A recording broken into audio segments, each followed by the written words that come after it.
Il-Ministru għat-Trasport u l-Infrastruttura Joe Mizzi ikkonferma ma' One News illi l-arriva ser titlaq minn Malta u tkellem dwar dak illi ser isir fi żmien li ġej. Iva nikkonferma li l-arriva se titlaq u mill-seħdu over aħna u koll se jkun hemm tim tal-Transport Malta flimkien mal-arriva biex il-transazzjoni fi sa ċertu żmien sakemm mbagħad noħorġu għall-interess biex nagħmlu interessat, expression of interest, biex mat minn hemmhekk imbagħad immexxu l-qudiem min jintażel qudiem mbagħad imexxi il-trasport pubbliku huwa.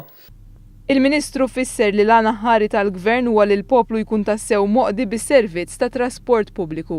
L-ejm tagħna huwa li nagħtu servizz effiċjenti u nippruvaw nersqu viċin ħafna l-aspettattiva tal-poplu Malti Wawċi fejn jidħol trasport pubbliku għax nafek ikollok trasport pubbliku effiċjenti u jaħdem sew iktar ma jużaw in-nies iktar hemm benefiċċju għall-pajjiż. Fl-istess waqt il-Ministru Mizzi qal li l-Gvern ma nesix lil ħaddiema. Nafx ġifieri li l-ħaddiema xi tfisser speċjalment ikollhom il-familja u jkollhom loan offer bħal dawn. Qatt fl-ebda mument ma nsejt il-ħaddiema.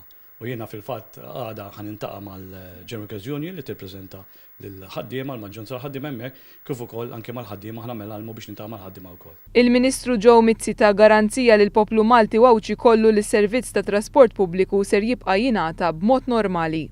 Business as usual minn għada.